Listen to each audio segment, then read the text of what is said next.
All right, Cord, you want to explain to us what we're doing here?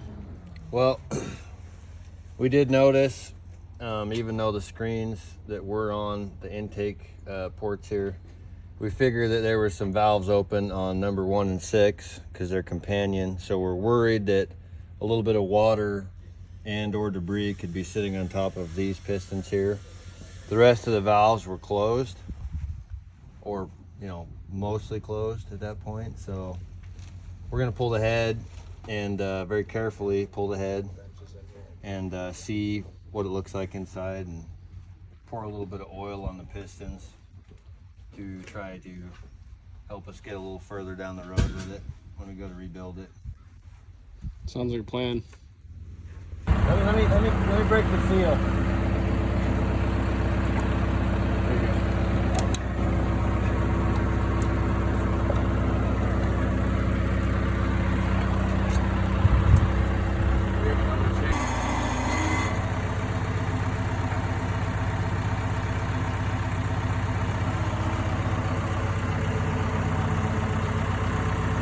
Whoa!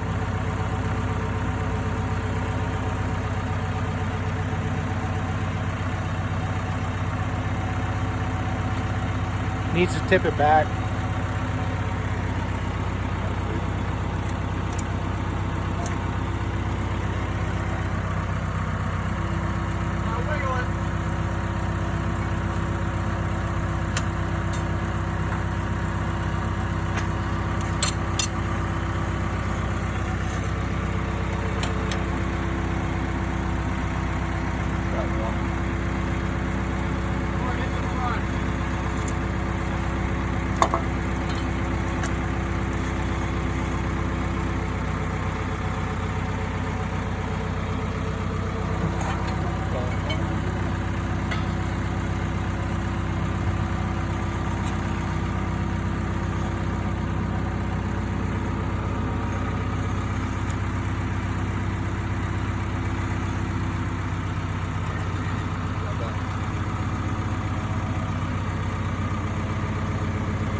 Mail it to them. Hey, look, guys.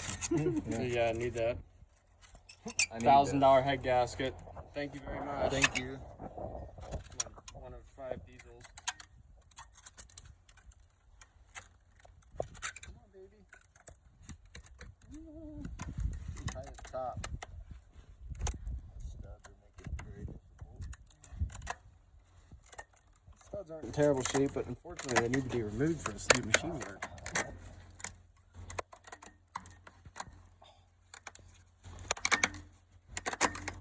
Yeah, there's a slight chance I could probably find a new old stock one if I need the part number. Someone out there might have one. Nice.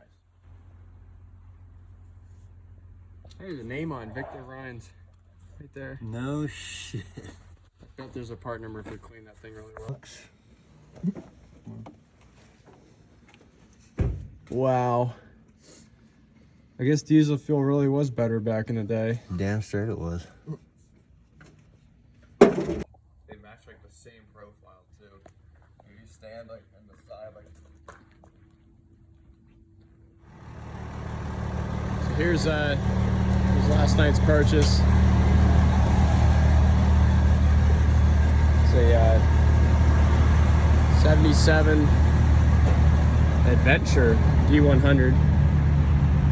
This is our 4-wheeler we're using today to bring parts out of the mountain. We're gonna have to take the truck apart. So this is pretty cool camper to cop. So we haven't heard this thing run yet. Was a 440 truck, and the guy paid someone to put a small block in it because it was locked up. That's nice. So I don't know. We got a jerry can hose here. The alternator is definitely like on the wrong groove. Let me just show you some of their nice handiwork. So we got factory cruise control truck. So these boxes over here, he hooked the coil up backwards. So we think that this box might be fried. I just ordered some components off of Riley's online last night as I was laying in the hotel room. Some perks. It does have an aluminum intake. A brand new double pumper. We got a nice little zip tie holding our throttle linkage because there's nothing else on it. It's pretty much how we got it. The feature of packed up work that I'd love to see is we got a heater hose bypass that is just folded with the hose clamp, and then we got the old wooden dowel peg. So believe it or not, that's actually holding antifreeze right now. I don't know how long, probably not when it warms up, but he must have hammered that thing in there because I've never seen anything like that in my life. And then the ignition wiring is just like kind of strewn about. I don't know what he was doing. Like, we got pieces of THHN in here, crimped to the original coil wires. It's just a mess. So the engine, we don't even know how many miles are on it. It was apparently rebuilt and then the truck was wrecked. It is a 360, which is pretty cool. So I'm hoping we can get it running, and then we're going to use it today.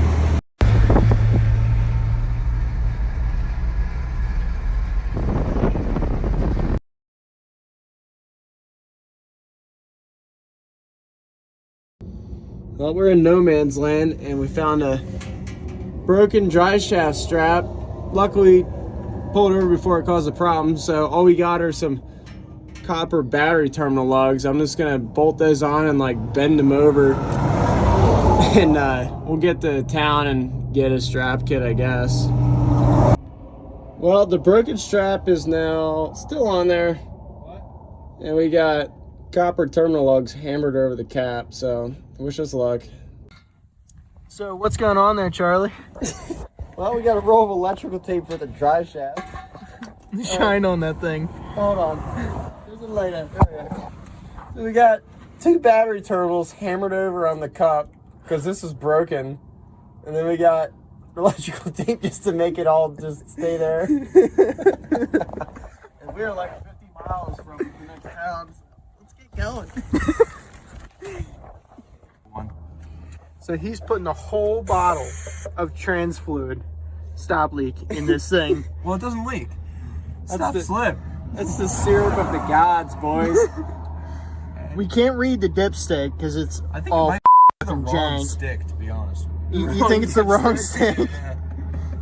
Oh man, Thing wants to stay in second gear all the time.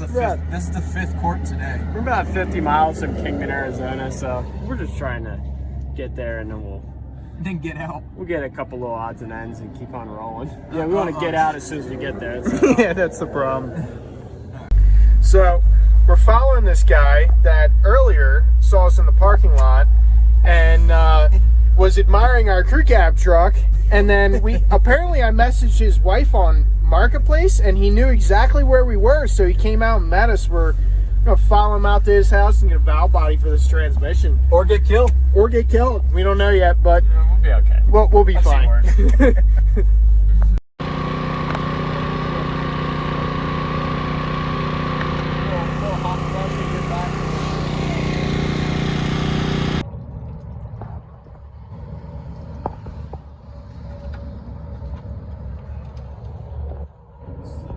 There's nothing in that pan. Z. Metallic-y. There's also a full quart of Lucas in this, so. Get comfortable. You're gonna climb the wall. It's working. We are back on the road again. We're gonna get on the interstate. We now have all 3 functioning gears, A trailer. and we're gonna be following Charlie with his new trailer.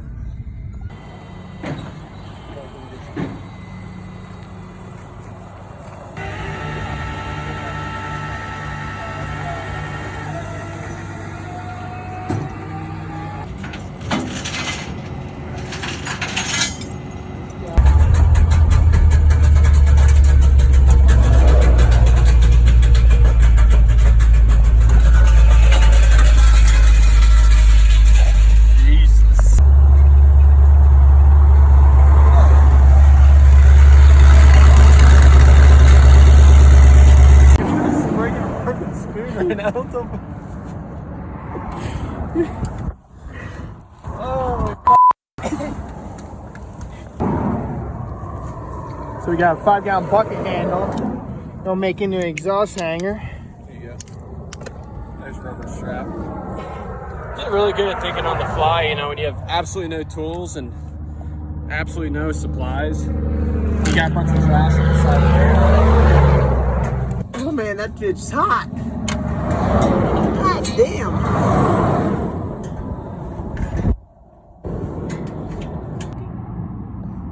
Wow. Watch out for the electric fence.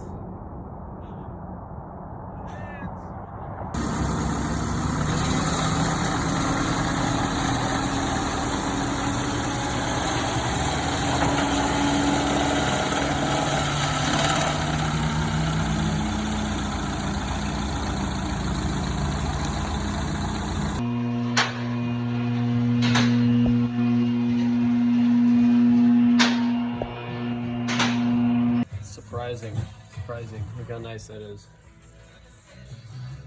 For a Transit, has been flogged on with no lock. What saved the trip at this point was 30 minutes before Jake's truck caught on fire. I pulled off the highway and found a transmission parts warehouse that had a Turbo 400 kit in stock. I figured just might as well pick up a kit because you never know. Maybe we have to pull this trans out on the side of the road in 500 miles. But here we are, 30 minutes after buying the kit, loading this thing on a rollback, and realizing that if we didn't do it now, the truck was probably not worth coming all the way back out west for to fix. It wasn't until 9 o'clock at night that we actually had this truck pulled onto the drive-on lift and ready to pull the trans out. Okay. That's far down the go, right? Yep. Now bring it back to how it was.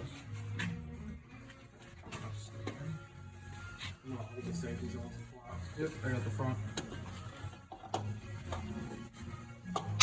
Just push the car.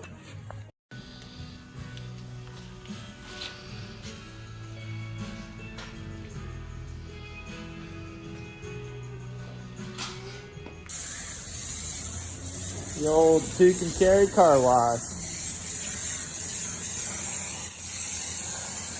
A lot easier to do it this way before we put it in the parts washer. Want to try some water on it? All right.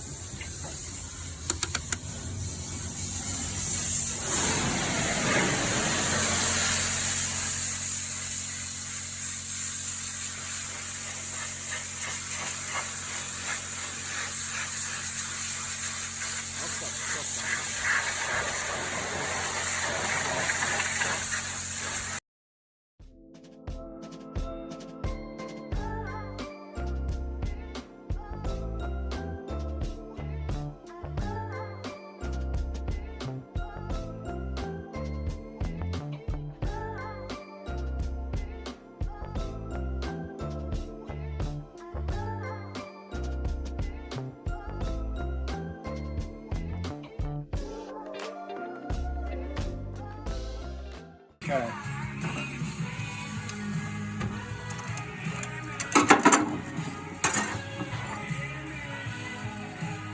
Looks fine. A little bit of heat marks on third, obviously. See those? Yeah. I mean, they're not terrible.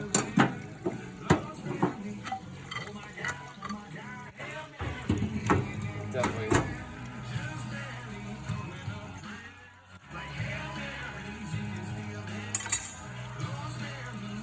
Those aren't too bad. I mean, they got heat marks, but they aren't. Yeah. So we got 1, 2, 3, 4, 5, 6 clutches and 5 steels. All right.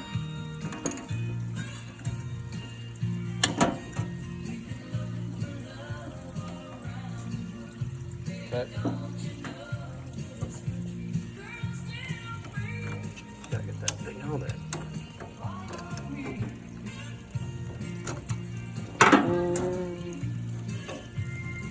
Kind of sketchy. Need a pick. Yeah. No? Mm-hmm. Got it. Alright, so get under that side, I'm gonna push it down.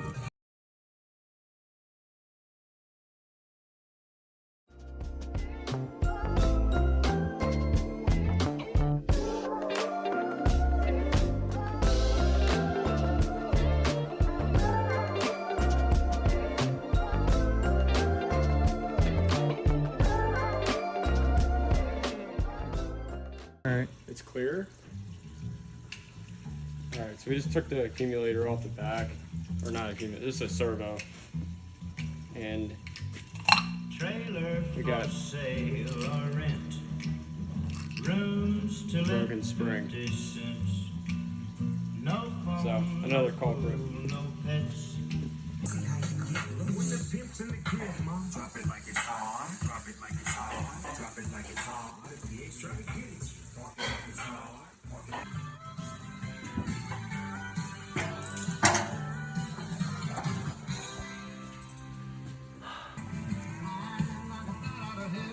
Oh my god. I have no idea what I'm doing right now.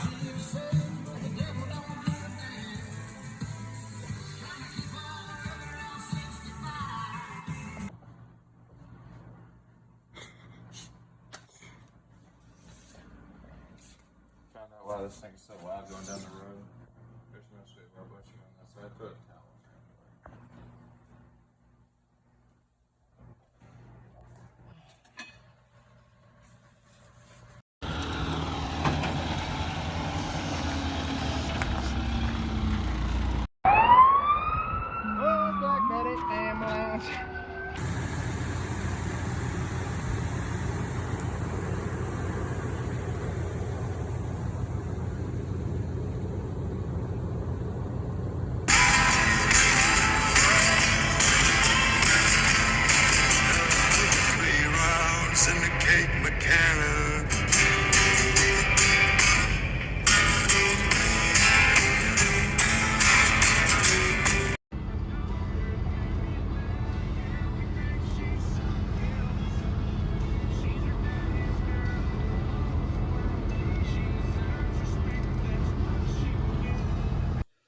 From Tucumcari, New Mexico to Nashville, Tennessee, we had 0 breakdowns and actually got to stop at a couple junkyards and have some fun.